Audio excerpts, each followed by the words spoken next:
So, I get to look at gaming components. That's not very interesting. Or is it?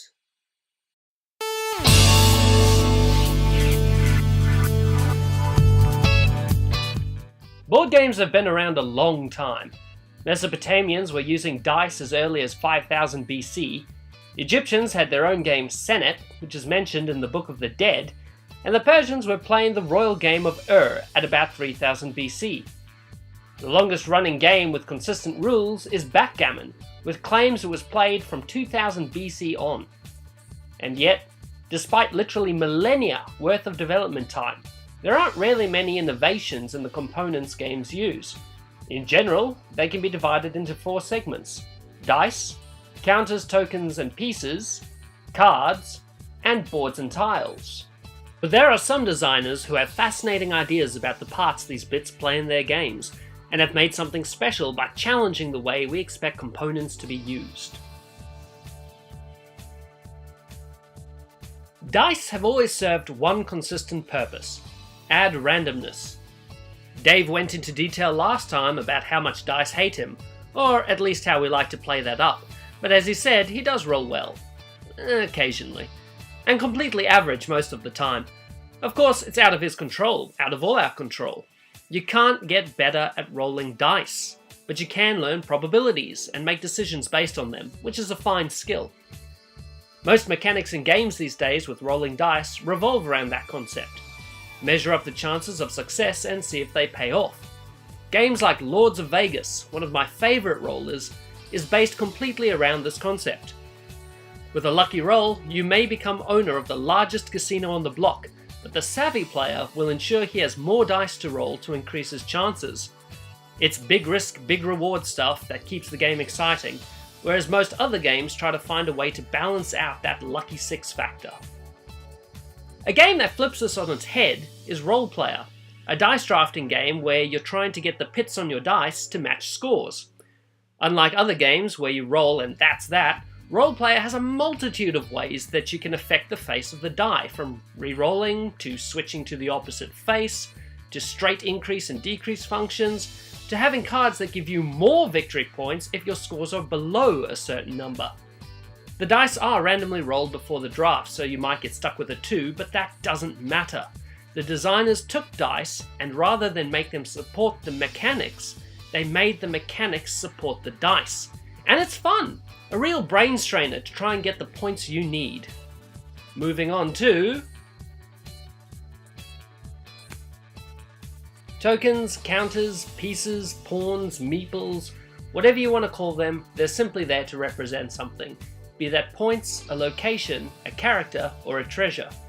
They're there to help engage the player's imagination by giving the player something physical to touch, move, and collect.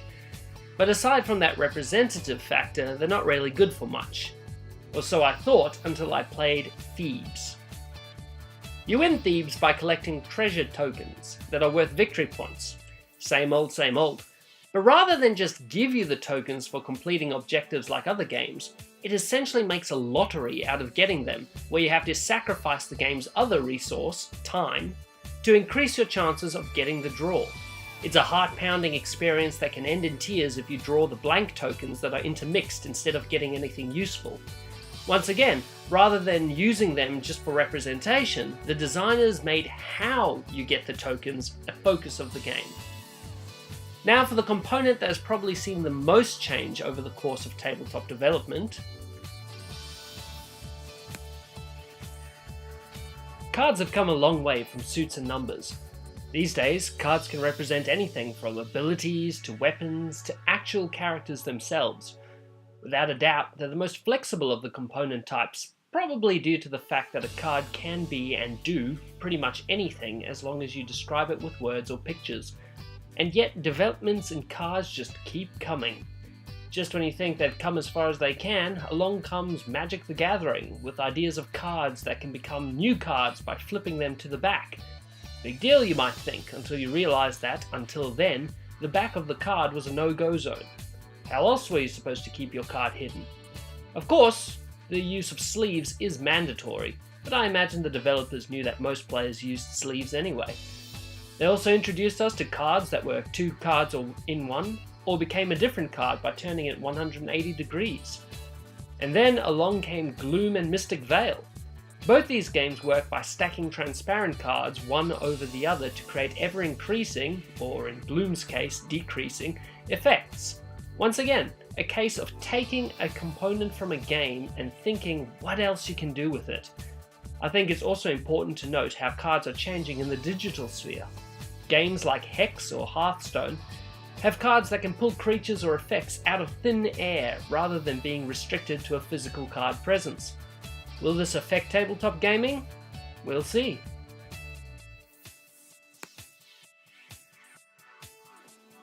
Boards are still used in a variety of games to indicate location, and, by so doing, let the player know what their options are for the turn. Games like Monopoly and Cluedo have a static board, whereas games like Catan use tile sets to create a random opening board each game. We've recently seen some tinkering in both fields. The Legacy system takes the idea of a static board and works to make it a progressive one. By using stickers, the board changes over the course of the playthrough. It's actually quite a weird feeling to place a sticker on the board. For the most part, we like to keep our boards in good condition so we can keep playing with them, but the Legacy system challenges that way of thinking in exchange for an ever-deepening experience. Betrayal at House on the Hill is my favourite tile laying game because the tile laying perfectly matches the game's overall goal. Whereas in Catan, the board is randomised and then totally revealed, the house in Betrayal is slowly revealed piece by piece. You can't plan for it, and you don't know what's coming, and you don't know where you'll end up.